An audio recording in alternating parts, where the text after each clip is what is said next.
Everyone, welcome to our channel. ఈరోజు కథ you are my devil. Vikram అభినయని తీసుకొని హాస్పిటల్కి వెళ్ళాడు. రీతు రిపోర్ట్స్ చూసి అంతా బానే ఉందిరా, తనకి హెల్తీ ఫుడ్ చాలా అవసరం, తన్ని ఎక్కువగా ఒత్తిడికి గురి కాకుండా చూడు అంతే. విక్రమ్ రీతుని చూస్తూ అంతా ఓకే కదా, బేబీ బానే ఉంది కదా, అంతా బానే ఉందిరా, కంగారు పడుకు అని తన కంగారు దాచుకుంటూ చెప్పింది. విక్రమ్ సరే అని అభినయని తీసుకొని వెళ్ళిపోయాడు. రీతు ఇప్పటికైతే ఎలాగోలా దాచాను, ఇంకా ఎక్కువ రోజులంటే చాలా కష్టం, మళ్ళీ అభినయకి కూడా ఇబ్బంది అవుతుంది అని వాళ్ళు వెళ్ళగానే మిగతా పేషెంట్స్ని చూసింది. విక్రమ్ అభినయని ఇంట్లో డ్రాప్ చేసి మళ్ళీ హాస్పిటల్కి వెళ్ళాడు. తన మనసులో ఏదో జరుగుతుంది, అది ఏంటి అని అర్థం కావటం లేదు. రీతు నా దగ్గర ఏదో దాస్తుంది అని అర్జున్కి కాల్ చేశాడు. ఎక్కడున్నావ్ అని. నేనిప్పుడే రీతు దగ్గరికి వచ్చాను బావా. ఈ టైంలో ఏంటి? నీ చెల్లికి నాతో రొమాన్స్ చేయాలి అనిపించిందేమో. విక్రమ్ నిన్ను ఆఫీస్ చూసుకోమని చెప్తే నువ్విలా పిచ్చి వేషాలు వేస్తున్నావా వెధవా? అర్జున్ రే బావా, అలా అనకు, నా పెళ్ళం ఎప్పుడో కానీ ఇలా పిలవదురా. ఇలా పిలిచినప్పుడు నేను వెళ్ళకపోతే అది ఏం చేస్తుందో నాకన్నా నీకే బాగా తెలుసు. ఈరోజు పని ఆల్రెడీ కంప్లీట్ అయిపోయింది కూడా, అందుకే వెళ్తున్నా, బాయ్ బావా అని కాల్ కట్ చేసి రీతు క్యాబిన్కి వెళ్ళాడు. ఏంట్రా ఇంత ఆలస్యం అయింది? విక్రమ్ కాల్ చేశాడు ఎక్కడా అని. నువ్వు రమ్మని చెప్పావని చెప్పా, ఇంతకుమించి ఏం లేదు. ఇప్పుడు నేనేం చేశాను? చేయాల్సింది చేశావు అని తిడుతుంటే హే ఆపు, ఇంతకు విక్రమ్కి విషయం చెప్పావా? రీతు లేదురా, ఆలస్యం చేసే కొద్దీ అభినయ్కి ప్రమాదం కదా, విక్రమ్కి ఏదో జరుగుతుంది అని నా దాకా రావటం లేదు. ఇప్పుడు అర్జున్ కూడా హాస్పిటల్కి వెళ్ళాడు అంటే ఖచ్చితంగా నా దగ్గర ఏదో దాస్తుంది అని కార్ని హాస్పిటల్కి పోనిచ్చాడు. రీతు క్యాబిన్ దగ్గరకు ఎవరూ లేకపోవడంతో అటువైపు తన అడుగులు పడుతున్నాయి. కానీ రూమ్లో వాళ్ళ మాటలు గట్టిగా వినిపించడంతో ఒక్క క్షణం ఆగి వెళ్ళాలి అనుకున్నాడు. అంతలో విక్రమ్కి విషయం చెప్పావా, లేట్ చేస్తే అభినయ్కి ప్రమాదం అన్నమాట తన చెవిని చేరడంతో విక్రమ్ అడుగులు అక్కడే ఆగిపోయాయి. తను ఏం విన్నాడో ఒక్క క్షణం మళ్ళీ రివైండ్ చేసుకొని అక్కడే శిలలా మిగిలిపోయాడు. రూమ్లో అర్జున్ ఇంకా చెప్పకపోతే ఎలా రీతు, ఎలా చెప్పాలో అర్థం కావటం లేదురా. నువ్వు వాడి ఫ్రెండ్గా కాకుండా ఒక డాక్టర్గా అయినా వాడికి విషయం చెప్పి తీరాలి కదా, ఇంకా దేనికి వేరే మార్గం లేదా? ఉంటే నేనే ఏదో ఒకటి చేసేదాన్ని కదా. వాడిని వాడి వాడిని ఫేస్ చేయాలి అంటే కష్టంగా ఉంది. వీళ్ళ మాటల్లో ఉండగానే విక్రమ్ రూమ్లోకి వచ్చాడు. అలా సడన్గా వస్తాడు అని అనుకోలేదు. విక్రమ్ని చూడగానే ఇద్దరు షాక్ అయ్యి కుర్చీలో నుంచి లేచి నుంచున్నారు ఒకేసారి. రీతు విక్రమ్ నువ్వేంటి ఇక్కడ, నాతో ఏమన్నా చెప్పాలా? రీతు గుండె 100 స్పీడ్లో కొట్టుకుంటూ ఉంది, ఎక్కడ తన మాటలు విన్నాడేమో అని. అర్జున్కైతే ఇక మాటల్లో చెప్పలేడు, ఒళ్ళంతా చెమటలతో తడిసిపోయాడు. విక్రమ్ వాళ్ళని చూస్తూ అక్కడ ఒక సైడ్కి ఉన్న సోఫాలో కూర్చున్నాడు. అర్జున్ బావా ఏంట్రా ఇక్కడ, ఇంట్లో అభినయ్ని ఒక్కదాన్ని వదిలి వచ్చావా? విక్రమ్ నా సంగతి సరే గాని నేనే మిమ్మల్ని బాగా డిస్టర్బ్ చేసినట్టున్నాను కదా. ఏంటి విక్రమ్ కొత్తగా మాట్లాడుతున్నావు, నువ్వు మమ్మల్ని డిస్టర్బ్ చేయడం ఏంటి? మీరు చాలా ముఖ్యమైన విషయం చర్చించుకుంటున్నారు కదా, అందుకే అలా అడిగా. అర్జున్ రీతుని చూస్తూ వాడు మన మాటలు విన్నాడు, ఇంకా నిజం దాచడం కరెక్ట్ కాదు, వాడికి చెప్పే అని అర్జున్ బయటికే వెళ్ళాడు.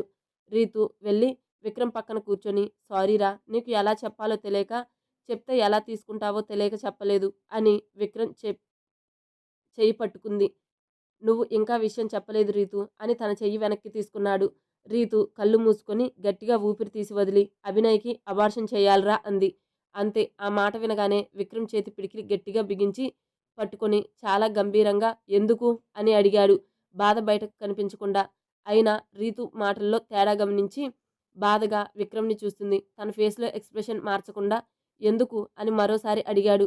అభినయ గర్భాశయం బేబీని మోయలేదు, తనకి చిన్న సర్జరీ చేయాలి, అప్పుడే తన బేబీని క్యారీ చేయగలదు. కాదు, నేను బేబీని క్యారీ చేస్తా అంటే మాత్రం అభినయ మనకి దక్కదు. ఈ విషయం ఎలా చెప్పాలో తెలియక అర్జున్తో షేర్ చేసుకున్న విక్రమ్, అభినయ ప్రెగ్నెంట్ అన్నప్పుడు నీ ముఖంలో సంతోషం నాకు ఇంకా గుర్తుందిరా, ఆ సంతోషాన్ని కొన్ని రోజులు కూడా నీకు లేకుండా చేశాడు ఆ దేవుడు అని అప్పటి వరకు ఆపుకున్న కన్నీటికి స్వేచ్ఛనిచ్చింది. విక్రమ్ కళ్ళు మూసుకొని తెరిచి ఇంకా ఎన్ని రోజుల్లో తనకి ట్రీట్మెంట్ చేయాలి, మొదట తనకి అబార్షన్ చేయాలి, ఆ తర్వాత ఆపరేషన్ చేయాలి.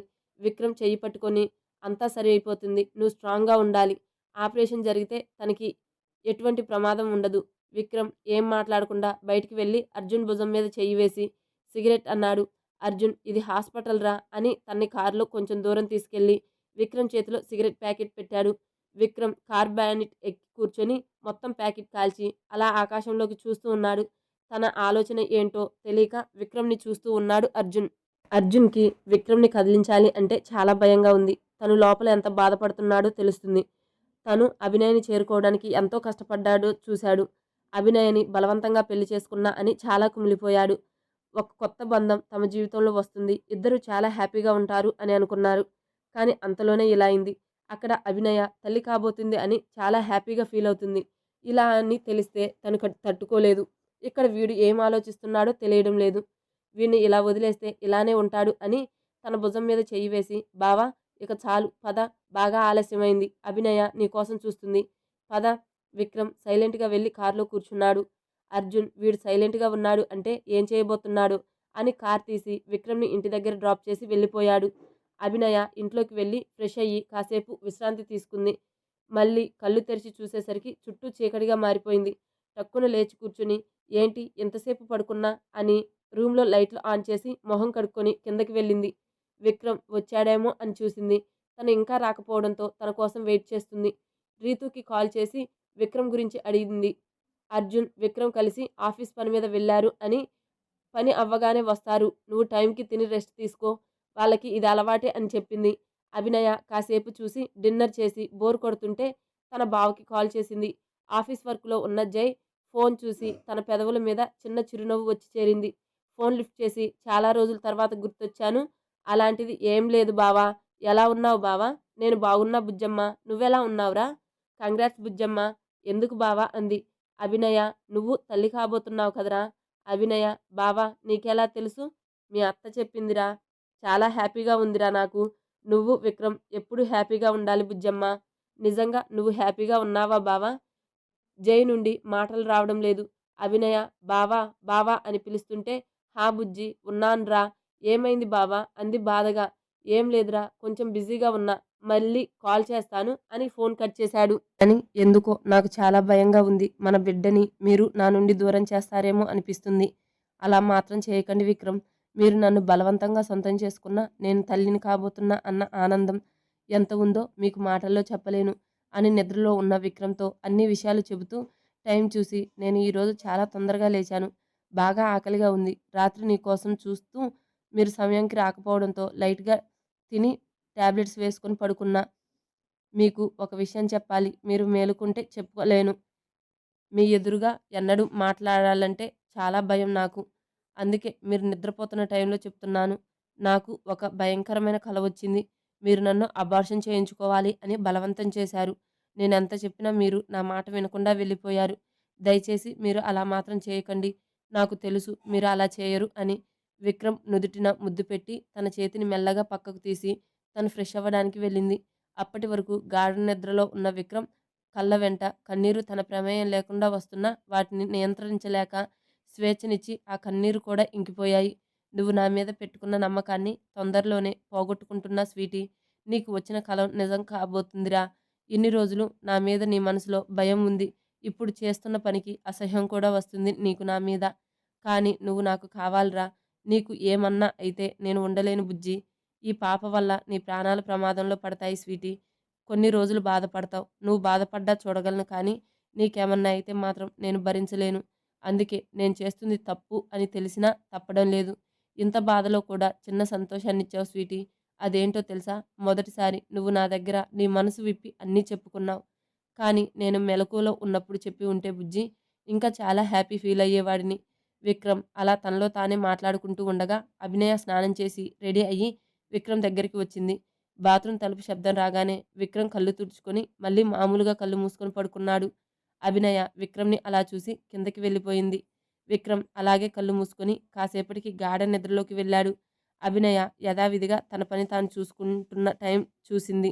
ఏంటి ఇంకా తను కిందకి రాలేదు అని చూస్తూ విక్రమ్ అప్పుడే వస్తూ కనిపించాడు. అభినయ ఈరోజు చాలా ఆలస్యమైంది. రాత్రి బాగా ఆలస్యమైంది స్వీటీ. అందుకే ఎక్కువసేపు పడుకున్నా. నువ్వు బ్రేక్‌ఫాస్ట్ చేశావా? హా! మీరు కూడా రండి అని తనకి టిఫిన్ పెట్టి పక్కన కూర్చుంది. విక్రమ్ తిని జాగ్రత్త నేను సాయంత్రం తొందరగా వస్తాను అని అభినయ నుదుటిన ముద్దు పెట్టి ఆఫీస్‌కి వెళ్ళి జైకి కాల్ చేశాడు. మంచి నిద్రలో ఉన్న జైకి ఫోన్ కాల్ డిస్టర్బ్ చేయడంతో కళ్ళు నులుపుకొని ఫోన్ తీసుకొని నంబర్ చూసి ఫోన్ లిఫ్ట్ చేసి, బుజ్జమ్మ ఏంట్రా, ఎలా ఉంది ఆరోగ్యం, బానే ఉందా, వామిటింగ్స్ తగ్గాయా? విక్రమ్ హలో జై, నేను విక్రమ్ని మాట్లాడుతున్నా. జై ఫోన్ నెంబర్ చూసి, ఓహో సారీ విక్రమ్, నేను అభినయ అనుకున్నా. విక్రమ్ ఇట్స్ ఓకే జై, నేను నీతో కొంచెం మాట్లాడాలి. జై సరే 2 నిమిషాలు ఆగండి అని తన రూమ్ నుండి టెర్రస్ మీదకి వెళ్ళి, చెప్పండి విక్రమ్, మీరు అభినయ గురించి నాతో ఏం చెప్పాలి అనుకుంటున్నారు? విక్రమ్ నేను అభినయ గురించి నీకు కాల్ చేశా అని ఎలా తెలిసింది? మనిద్దరి మధ్య అభినయ గురించి తప్ప మరే మాటలు ఉంటాయి? అందుకే అలా అడిగాను. విక్రమ్ మీరు చెప్పింది నిజమే. జై అభినయకి ఒంట్లో బానే ఉంది కదా? ఏమన్నా సమస్య? హా చాలా పెద్ద సమస్య. ఎందుకో నీకు చెప్పాలి అనిపించింది అని అభినయ గురించి మొత్తం చెప్పాడు. అంతా విన్న జై కంట్లో కన్నీరు. గొంతు నుండి మాట బయటికి రావడం లేదు. గొంతు తడి ఆరిపోయింది. జై మాటలు కూడబలుక్కొని, మీరు చెప్పింది నిజమేనా? నువ్వు అంతలా నా మాట నమ్మకపోతే ఇప్పుడే అభినయ రిపోర్ట్స్ని నీకు పంపుతాను అని ఫోన్ కట్ చేసి రిపోర్ట్స్ని జై ఫోన్కి పంపాడు. జై ఫోన్కి వచ్చిన వాటిని ఫాస్ట్గా ఓపెన్ చేసి చూస్తున్న జై మొదట అభినయ రూపం కళ్ళల్లో మెదిలింది. కంట కన్నీరు నిలిచి ఉండడంతో వాటిని అరచేత్తో తుడుచుకొని వెంటనే విక్రమ్కి కాల్ చేశాడు. కళ్ళు మూసుకొని కుర్చీలో కూర్చున్న విక్రమ్ ఫోన్ లిఫ్ట్ చేసి, సారీ విక్రమ్, బుజ్జమ్మకి ఈ విషయం తెలుసా? నువ్వు ఏమనుకుంటున్నావు? తెలుసు అని అనుకుంటున్నావా? జై లేదు, తెలిస్తే ఆ పిచ్చిది నాకు నిన్న కాల్ చేసింది కాదు. ఇప్పుడు ఏం చెయ్యాలి అనుకుంటున్నావు? విక్రమ్ నాకు తనకి నిజం చెప్పాలి అని అనిపించడం లేదు. జై చెప్పకు విక్రమ్, తను తట్టుకోలేదు. తనకి పిల్లలంటే చాలా ఇష్టం. విక్రమ్ తన్ని ఫేస్ చేయాలి అంటే భయంగా ఉంది. తనకి మామూలుగా అబార్షన్ అయ్యేలా చేయాలి. అప్పుడే తను కొన్ని రోజులు బాధపడ్డా తర్వాత ఆ విషయం మర్చిపోయి ముందుకు వెళ్తుంది. జై తనకి ఏం కాకుండా చూసుకో విక్రమ్. అంతకు మించి నీ నుండి నేను ఏం ఆశించను. విక్రమ్ నేను మిమ్మల్ని ఒకటి అడగనా? హా అడగండి. ఈ విషయం మీరు ఇంతవరకు ఎవరికీ చెప్పలేదు కదా? అవును. మరి నాకెందుకు చెప్పాలి అనిపించింది? అభినయ గురించి నేను ఎలా ఆలోచిస్తానో నువ్వు కూడా అలానే ఆలోచిస్తావు. తనకి ఎటువంటి చిన్న బాధ కలిగినా తనకి మొదట గుర్తొచ్చేది నువ్వే జై. తన అమ్మ, నాన్న కూడా గుర్తురారు తనకి. నేను మీ ఇద్దరి మధ్య ఉన్న సంబంధాన్ని తప్పుగా అర్థం చేసుకొనే ఇలా చెప్పడం లేదు. తను మంచి కోరే మనుషుల్లో మొదట నువ్వే ఉంటావు. నాకు కూడా ఈ విషయం నీకు చెప్పాలి అనిపించింది. మా ఇంట్లో వాళ్ళతో కూడా నేను చెప్పలేను. అందరూ చాలా సంతోషంగా ఉన్నారు. మా ఇంటికి వారసుడు వస్తున్నాడు అని. సంతోషంగా ఉన్న వాళ్ళని ఇది చెప్పి బాధపట్టలేను. జై థ్యాంక్స్ విక్రమ్. నన్ను మీరు ఒక వెల్ విషర్ అనుకున్నందుకు. ఇంకా ఎన్ని రోజుల్లో ఆపరేషన్ చేయాలి? ఎంత తొందరగా వీలైతే అంత తొందరగా జరగాలి. లేకపోతే అభినయ ప్రాణానికి ప్రమాదం. విక్రమ్ అంతవరకు రానివ్వకుండా చూడండి. మీ మాటల్లో తెలుస్తుంది అభినయ మీద ప్రాణం పెట్టుకున్నారు అని. ఓకే విక్రమ్, ఇక ఉంటాను. బుజ్జమ్మ జాగ్రత్త అని ఫోన్ పెట్టేశాడు. జైకి మనసంతా చాలా బాధగా ఉంది. తను తల్లి కాబోతుంది అని చాలా సంతోషపడింది. అలాంటిది ఇప్పుడు తనకి ఇలా అవుతుంది. ఎలా అయినా తను క్షేమంగా ఉంటే చాలు అని భగవంతుడిని మనసులో వేడుకొని గదికి వెళ్ళి పడుకున్నాడు. జైకి కాల్ చేసి అంతా చెప్పిన తర్వాత కొంచెం భారం దిగినట్లు అనిపించింది. అలాగే పల్లవికి కూడా కాల్ చేశాడు. కృష్ణ ఫోన్ లిఫ్ట్ చేసి హలో బావా అన్నాడు. విక్రమ్ అందరి క్షేమ సమాచారాలు అడిగి పల్లవి హెల్త్ ఎలా ఉందో తెలుసుకొని అప్పుడు అభినయ విషయం చెప్పాడు. కృష్ణ ఏమంటున్నావు బావా? ఈ విషయం అభినయకి తెలుసా? లేదు కృష్ణ, చెప్పాలి అని అనుకోలేదు. మరి అత్తయ్య మామయ్య వాళ్ళకి? అందుకే కదరా నీకు ఫోన్ చేశా. అందరూ చాలా హ్యాపీగా ఉంటారు. ఇప్పుడు వాళ్ళ సంతోషం నేను చెప్పే మాటలతో ఆవిరి ఇవ్వబోతుంది. కృష్ణ నేను అందరికీ చెప్తాను. పల్లవి ఉందా? హా మన మాటలు కూడా వింది. నువ్వే తనని కంట్రోల్ చేయి. కృష్ణ చేతిలో ఫోన్ తీసుకొని అన్నయ్య నువ్వు చెప్పింది నిజమేనా? అలా ఎలా అవుతుందిరా? ఇంట్లో అమ్మ, నాన్న, బాబాయ్, పిన్ని, అత్త, నందన్ అన్నయ్య అందరూ ఎంత హ్యాపీగా ఉన్నారో తెలుసా? ఇప్పుడు ఇలా అని తెలిస్తే వాళ్ళు ఎలా రియాక్ట్ అవుతారో. ముందు అభినయ ఎలా ఉంది చెప్పు. తనకి తెలుసా? నువ్వే చెప్పు. తనకి తెలిస్తే ఏమవుతుంది అని. దానికి పిల్లలంటే చాలా ఇష్టం రా. అబార్షన్ తప్ప ఇంకో మార్గం లేదా? అలా ఉంటే ఇంతవరకు రానిచ్చేవాడిని కాదుగా. తన గర్భసంచి చాలా చిన్నగా ఉంది. బేబీని క్యారీ చేయలేదు. నెలలు పెరిగే కొద్దీ తనకి బ్రీతింగ్ సమస్య వచ్చి లోపల బేబీ ప్రాణాలతో ఉంటుంది అని గ్యారెంటీగా చెప్పలేను అని రీతు చెప్పింది. నీకు తెలుసు కదా తను అలా చెప్పింది అంటే ప్రాబ్లం చాలా పెద్దది అని. లేదు బేబీనే కావాలి అనుకుంటే అభినయ గురించి పూర్తిగా మర్చిపోవాలి అని చాలా గట్టిగా చెప్పింది. రీతు వదిన చెప్పింది అంటే ఖచ్చితంగా అవుతుంది. మరి అభినయకి తెలియకుండా ఆపరేషన్ చేయాలి కదా విక్రమ్. అవును, అది కూడా అన్నీ రెడీ చేసింది రీతు. ఇంకో 2 రోజుల్లో తనకి ఆపరేషన్ జరుగుతుంది. అమ్మకి నువ్వే చెప్పాలి పల్లవి. తను ఏడుస్తూ ఉంటే ఫోన్ తీసుకొని, "బావ, అభినయ్‌ని జాగ్రత్తగా చూసుకో. ఇక్కడ నేను చూసుకుంటా. తన హెల్త్ సెట్ అయిన తర్వాత మేము అక్కడికి వస్తాం." విక్రమ్ సరే బాయ్ అని ఫోన్ పెట్టేశాడు. ఆఫీస్‌లో ఉన్నా అనే కానీ పని మీద దృష్టి పెట్టలేకపోతున్నాడు. అర్జున్ తన క్యాబిన్‌లోకి వచ్చి, "రేయ్ బావ, నువ్వు ఇక వెళ్ళు. నేనిక్కడ పని చూసుకుంటా." రీతు ఇంటికి కాల్ చేసి పని మనిషితో ఏదో మాట్లాడతా అని చెప్పింది. తనకి అబార్షన్ అవ్వడానికి టాబ్లెట్స్ ఇంటికి పంపింది. ఒక్కసారి కాకుండా ఇలా ఫ్రూట్ జ్యూస్‌లో కలిపి ఇస్తే తనకి కూడా డౌట్ రాకుండా ఉంటుంది అని. విక్రమ్ అర్జున్‌ని కౌగిలించుకొని, "కష్టంగా ఉందిరా. ఇలా తనకి తెలియకుండా తన కడుపులో పెరుగుతున్న బిడ్డని చంపడానికి. నాకెందుకో పాపం చేస్తున్నా అనిపిస్తుంది." అర్జున్ విక్రమ్‌ని దూరం జరిపి, "నువ్వేనా ఇలా మాట్లాడుతున్నావు?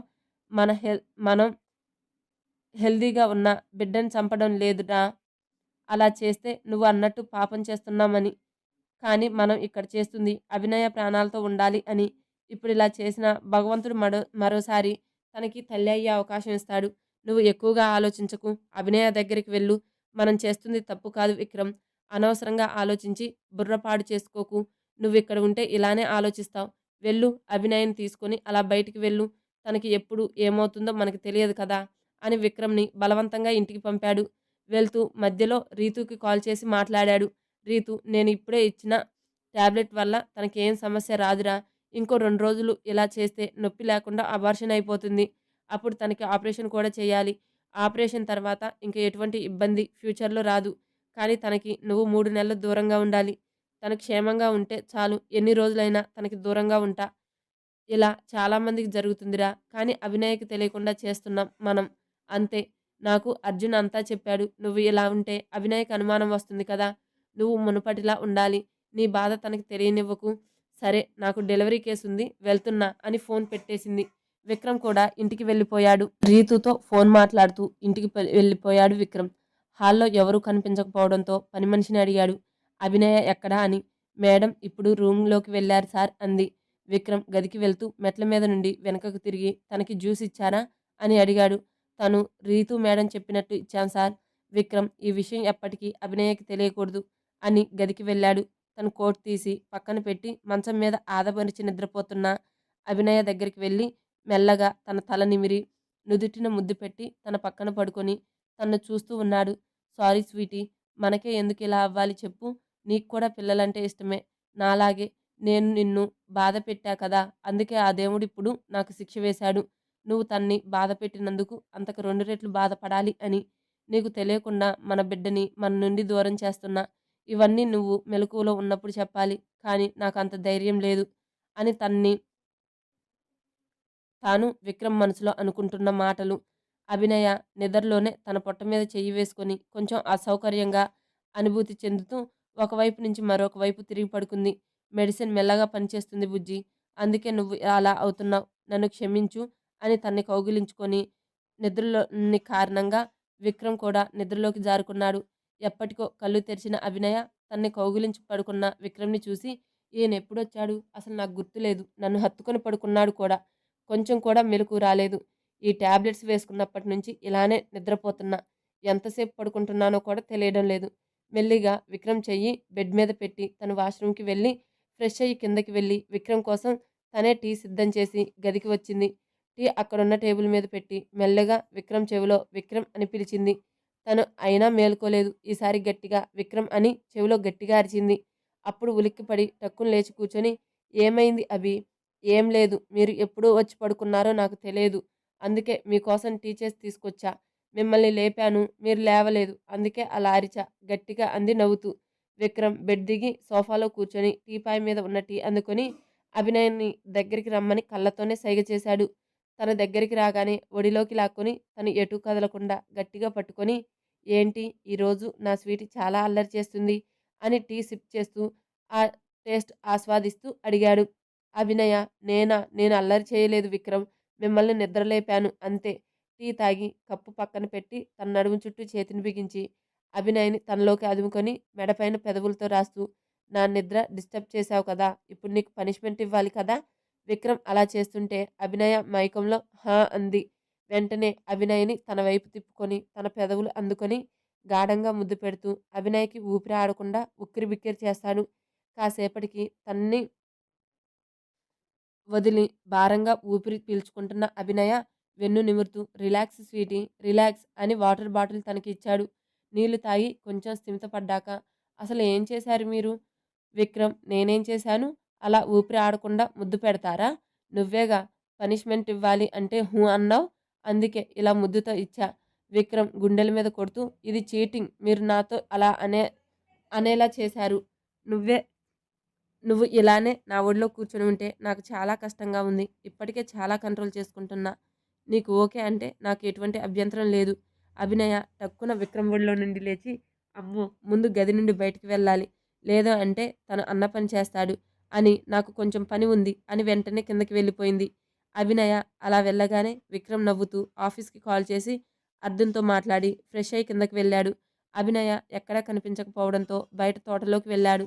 అక్కడ ఉన్న కుర్చీలో కూర్చొని ఏదో దీర్ఘంగా ఆలోచిస్తుంది. వెళ్ళి తన పక్కన కూర్చొని ఏమి ఆలోచిస్తున్నావు అభినయ? నాకు పాప పుడుతుందా? బాబు పుడుతుందా అని. నాకు బాబు కావాలి. మీకు ఎవరు కావాలి? అభినయ అలా అడుగుతోంది అని ఊహించని విక్రమ్ నోటికి మాట రావడం లేదు. ఇంకో 2 రోజుల్లో మన పాప మనకి దూరం అవుతుంది స్వీటీ. దూరం అవుతున్న బిడ్డ మీద ఇంత ప్రేమను పెంచుకున్నావు. తను లేదు అని తెలిస్తే తట్టుకోగలవా? అని ఆలోచిస్తూ విక్రమ్ భుజం తట్టి మీరు ఎవరు కావాలి అంటే సమాధానం చెప్పకుండా ఏం ఆలోచిస్తున్నారు? అభినయ మొహాన్ని చేతుల్లోకి తీసుకొని తన కళ్ళలోకి చూస్తూ నాకు నీలా బాపు బొమ్మలా ఉన్న అమ్మాయి కావాలి అని తన నుదుటిన ముద్దు పెట్టాడు. అభినయ హా! అవును. ముందు అమ్మాయి, ఆ తర్వాత అబ్బాయి. విక్రమ్ అభినయ చెవిలో కొంచెం గ్యాప్ ఇద్దామే. లేదు అంటే కష్టమవుతుంది నీకు. లేదు నాకు కావాలి అంటే వెంటనే స్టార్ట్ చేద్దాం. ఏమంటావ్? అని చిలిపిగా చూస్తూ కన్ను కొట్టాడు. అప్పుడు అభినయ ఏమందో తేరుకొని ఏదో అలా అన్నాను. మీరు కావాలని నన్ను ఏడిపిస్తున్నారు. విక్రమ్ నువ్వంది నిజమే కదా స్వీటీ. ముందు పాప, తర్వాత బాబు. లేదు ఇద్దరూ ఒకేసారి అయినా ప్రాబ్లం లేదు. మీరు ఏదేదో మాట్లాడుతున్నారు. నన్ను ఏడిపిస్తున్నారు. నేను వెళ్తున్నా అని ఇంట్లోకి వెళ్ళింది. అభినయ అలా వెళ్ళగానే విక్రమ్ రీతూకి కాల్ చేసి తను అన్న మాటలన్నీ చెప్పాడు. మనం చేస్తుంది కరెక్ట్‌గానే ఉందా? తన మాటల్లో తెలుస్తుంది తనకి పిల్లల మీద ఉన్న ఇష్టం. రీతూ, విక్రమ్ ఇప్పుడు మనం అంతా తన్ని అబార్షన్ చేయకపోయినా తన కడుపులో ఉన్న బిడ్డ పెరిగే కొద్దీ గర్భసంచి ఆ పాప బరువు మోయలేక మెల్లగా నొప్పి స్టార్ట్ అయ్యి బ్లీడింగ్ అయ్యి అబార్షన్ అవుతుంది. అప్పుడు వచ్చే నొప్పి తను భరించలేదురా. అందుకే ముందే చెయ్యాలి అని చెప్పాను. ఇక నువ్వు ఈ విషయం గురించి మాట్లాడకపోవడమే మంచిది. తన్ని జాగ్రత్తగా చూసుకో. ఏ టైంలో ఉన్నా తనకి మెల్లగా బ్లీడింగ్ అవ్వచ్చు. తను పానిక్ అవ్వకుండా నువ్వే చూసుకో. ఇండియాలో విక్రమ్, కృష్ణ పల్లవికి విషయం చెప్పిన తర్వాత పల్లవి ఏడుస్తూ ఎందుకు బావా అన్నయ్యకి ఇలా జరుగుతుంది. దానికి పిల్లలంటే చాలా పిచ్చి బావా. తను తండ్రి కాబోతున్నాడు అని ఇంట్లో అందరూ చాలా సంతోషంగా ఉన్నారు. అభినయ మీద కోపంగా ఉన్న నాన్న కూడా చాలా హ్యాపీగా ఉన్నారు. ఇప్పుడు ఇలా అవుతుంది అని తెలిస్తే నాన్న ఇంకా కోపం పెంచుకుంటారు అభినయ మీద. నాన్న ఆ రోజే అన్నాడు కదా ఆ అమ్మాయి విక్రమ్ భార్య అవుతుంది కానీ ఈ ఇంటి కోడలు ఎప్పటికీ కాలేదు అని. ఇప్పుడు ఎలా బావా? కృష్ణ ముందు నువ్వు ఏడవడం ఆపి కొంచెం నీళ్లు తాగి స్థిమితపడు. ఇంట్లో వాళ్ళకి ఏం చెప్పాలో, ఎలా చెప్పాలో, ఏం చెప్తే వాళ్ళు అర్థం చేసుకోగలరో అన్నీ నేను చూసుకుంటా కదా! నువ్వు కంగారు పడకు. బేబీకి మంచిది కాదు. పల్లవి నువ్వన్నావంటే అందరూ అర్థం చేసుకునే చెప్తాం. నా కోరిక ఒక్కటే. నాన్న అభినయని ఏమనకుండా ఉండాలి. అదే నాకు కావాలి. నువ్వు ప్రశాంతంగా పడుకో. 2 రోజులు ఆగి మావయ్య వాళ్ళకి చెప్తాను అని ఆ రోజు ఇద్దరూ కలత నిద్ర పోయారు. అలా ఇంకో రోజు గడిచింది. నిద్ర లేచిన అభినయ తన పని తాను చేసుకుంటూ ఇంకా వెళ్ళి పూజ చేసి, కాఫీ తాగి విక్రమ్‌ని నిద్రలేపడానికి వెళ్ళింది. అప్పటికే తను ఫ్రెష్ అయ్యి డ్రెస్ వేసుకుంటూ ఉన్నాడు. విక్రమ్‌ని చూసి అప్పుడే లేచి రెడీ అయ్యారా? అంటూ తన ముందుకు వచ్చి చొక్కా బటన్లు పెట్టి ఈరోజు తొందరగా వెళ్తున్నారు. ఆఫీస్‌లో ముఖ్యమైన మీటింగ్ ఉంది. బ్రేక్‌ఫాస్ట్ రెడీనా?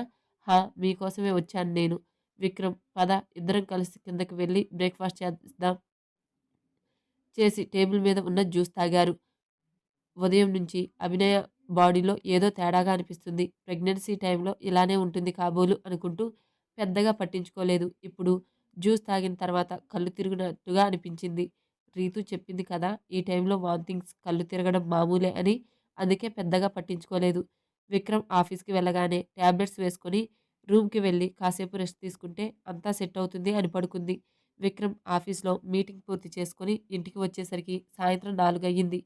పని మనిషిని పిలిచి అభినయ భోజనం చేసిందా అని అడిగాడు. లేదు సార్. మేడం మీరు వెళ్ళాక గదికి వెళ్లారు. అప్పటి నుండి కిందకి రాలేదు. నేను కిందకు వచ్చి లంచ్ చేశాను. నన్ను డిస్టర్బ్ చేయకు అని చెప్పింది సార్. అందుకే మేడంని లేపలేదు. విక్రమ్ ఇంతసేపు ఎలా పడుకుంది అని గది దగ్గరికి వెళ్ళి బెడ్ మీద ఆదమరిచి నిద్రపోతున్న అభినయ్‌ని చూశాడు. స్వీటీ ఇంకా ఎంతసేపు పడుకుంటావు? మధ్యాహ్నం భోజనం కూడా చేయలేదు అని విన్నాను. నువ్విలా ఫుడ్ స్కిప్ చేస్తే ఎలా? ముందు లేచి ఫ్రెష్ అయ్యి కొంచెం ఏదన్నా తిని మళ్ళీ పడుకో అని చెప్తున్నాడు. కానీ అభినయలో కదలిక లేదు. ఓహో! నిన్ను ఇలా కాదు అని తనకి దగ్గరగా వెళ్ళి బెడ్ మీద చూశాడు. అంతే షాక్ అయ్యి బొమ్మలా నుంచున్నాడు.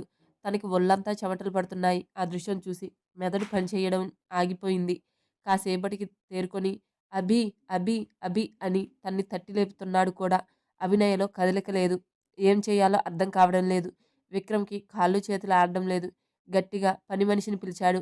విక్రమ్ ఎప్పుడూ అలా అరవలేదు. ఏమయ్యిందో ఏమో అని పరుగున విక్రమ్ రూమ్‌కి వెళ్ళి ఏమయ్యింది సార్ అలా అరిచారు అని అడిగింది. విక్రమ్ బెడ్ వైపుకు చూపు తిప్పాడు. తను కూడా అటువైపు చూసి మొదట షాక్ అయినా వెంటనే తేరుకొని అభినయ దగ్గరికి వెళ్ళి బెడ్ మీద రక్తం చూసి అయ్యో ఇంత రక్తం పోతుంది అంటే మేడంకి అబార్షన్ అన్న మాట నోట్లో ఆపి విక్రమ్‌ని చూసి సార్ మేడంకి హెవీ బ్లీడ్ అవుతుంది. వెంటనే హాస్పిటల్‌కి తీసుకువెళ్ళండి అని విక్రమ్‌ని తొందర చేసింది. అభినయకి మేలుక రప్పించాలి అని తన మొహం మీద నీళ్లు చల్లడంతో మెల్లగా కళ్ళు తెరిచి అభినయకి విక్రమ్ ఇంకా పని మనిషి కంగారు పడడం చూసి ఏమయ్యింది అని మెల్లగా లేచి కూర్చోవాలి అని చూసింది. కానీ పొత్తి కడుపులో నొప్పిగా అనిపించి బెడ్ మీద చూడగానే అంతా రక్తంతో తడిచిపోయిందని చూసి విక్రమ్ ఏం జరుగుతుంది? ఈ రక్తం ఏంటి? విక్రమ్ అభినయ మొహాన్ని తన చేతుల్లోకి తీసుకొని ఏం కాలేదు. నువ్వు కంగారు పడకు స్వీటీ అని తన్ను 2 చేతుల్లోకి ఎత్తుకొని పని మనిషిని రీతుకి కాల్ చేసి మేము హాస్పిటల్‌కి వస్తున్నట్టు చెప్పు అని అభినయ్‌ని తీసుకొని కిందకి వెళ్ళాడు. కారు దగ్గరికి వెళ్ళి అభినయ్‌ని వెనక సీట్‌లో పడుకోబెట్టి తన పక్కన కూర్చొని డ్రైవర్‌ని వెంటనే కార్ హాస్పిటల్‌కి తీసుకెళ్ళు అని చెప్పి అభినయ, అభినయ అని తన చెంపలు తడుతున్నాడు. విక్రమ్ అభినయ్‌ని ఎత్తుకోగానే తన గుండెల మీద తలవాల్చి కళ్ళు మూసుకుంది. తనకి చాలా నీరసంగా ఉంది. కళ్ళు మూతలు పడుతున్నాయి. హెవీ బ్లడ్ లాస్ అవ్వడం వల్ల ఇప్పుడు విక్రమ్ అభినయ అని పిలుస్తుంటే మెల్లిగా కళ్ళు తెరిచి నాకు బేబీ కావాలి విక్రమ్. దయచేసి మన బిడ్డను కాపాడండి.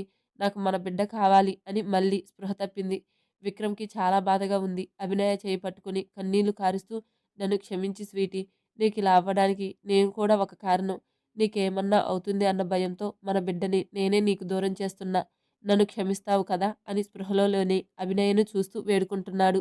హాస్పిటల్ రావడంతో డ్రైవర్ సార్ మనం వచ్చేసాం అన్న వెంటనే తన్ని ఎత్తుకొని కార్ దిగిన వెంటనే రీతు స్ట్రెచ్చర్‌తో రెడీగా ఉంది.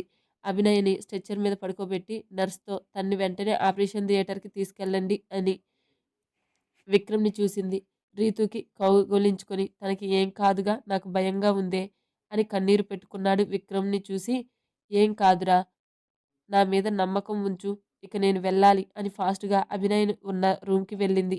తన్ని చెక్ చేసి ఎక్కువగా బ్లడ్ లాస్ అవ్వడం వల్ల తనకి బ్లడ్ అవసరమని మొదట బ్లడ్ ఎక్కించి ఆపరేషన్ ముందు విక్రమ్‌తో ఫార్మ్స్ మీద సైన్ చేయించాలి అని తన దగ్గరికి వెళ్ళింది. ఆపరేషన్ థియేటర్ ముందు విక్రమ్ పక్కన అర్జున్ కూడా కూర్చున్నాడు.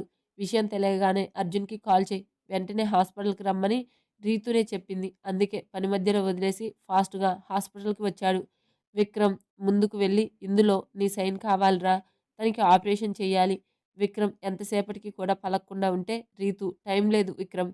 నువ్వు లేట్ చేస్తే అభినయ్‌కి ప్రమాదం రా అని అర్జున్ విక్రమ్‌ని కదపడంతో తేరుకొని ఫార్మ్స్ తీసుకొని సైన్ చేసి రీతు చేతిలో పెట్టగానే అర్జున్‌కి కళ్ళతో చూసుకో అని చెప్పి వెళ్ళిపోయింది. అర్జున్ విక్రమ్ అభినయ్‌కి ఏం కాదు. నువ్విలా ఉంటే తన్ని ఎవరు చూసుకుంటారు చెప్పు? విక్రమ్ తలదించుకొని అభినయ మన బేబీని కాపాడు విక్రమ్ ప్లీజ్ అని నన్ను వేడుకుందిరా. ఇప్పుడు తను బేబీ ఎక్కడా అని అడిగితే ఏం చెప్పాలి? అర్జున్‌ని అర్జున్ నీ బాధ నాకు అర్థమవుతుంది. కానీ మన చేతుల్లో ఏం లేదు కదరా! విక్రమ్ అర్జున్‌ని చూస్తూ మన చేతుల్లో లేకపోవడం ఏంటి? మనమే కదా చేసింది. అభినయ్‌ని కాపాడుకోవాలి అనే కదా మనం ఇలా చేసింది. అది నీకు కూడా తెలుసు. విక్రమ్ రేపు తనకి నిజం తెలిస్తే నిన్ను అసహ్యించుకుంటుంది. అర్జున్ నువ్వు ఎక్కువ ఆలోచిస్తున్నావురా! అయినా తనకి ఎప్పటికీ తెలియదు విక్రమ్. కొద్ది రోజుల్లో తను మామూలవుతుంది. అప్పుడు తనతో సంతోషంగా కొత్త జీవితం మొదలుపెట్టు. Hi everyone. First of all ఏంటంటే, ఈరోజు వరకు 'you are my devil' parts ఇచ్చి, రేపటి నుండి ఏ స్టోరీ అయినా సరే మినిమమ్ 1 అవర్ ఉండేటట్టు చూసి పెట్టాలనుకుంటున్నా. రేపటి నుంచి 3 స్టోరీస్ గూడా కంటిన్యూ చేస్తా. 'డెవిల్ ప్రొఫెసర్', ఇంకొక స్టోరీ 'యు ఆర్ మైన్' ఇది మొత్తం 3 కూడా కంప్లీట్ జేయాలని ఫిక్స్ అయిపోయా. ఇంటికొచ్చా గదా! అందుకని అనమాట. మినిమమ్ ఏందంటే టైం ఎక్కువ పెంచి ఒక్కొక్క వీడియోనే ఇస్తా. ముందే చెప్తున్నా. మళ్ళా 2 పార్ట్స్ పెట్టండి మేడం అనైతే మీరు ప్లీజ్ అడగొద్దు. ఎందుకంటే 30 మినిట్స్ ఇచ్చే పార్ట్ కూడా 1 అవర్ ఖచ్చితంగా ఇచ్చేటట్లే చూస్తా. కొంచెం అర్థం చేసుకోండి. అలాగే సబ్స్క్రైబ్ గూడా చేసుకోండి. ప్లీజ్.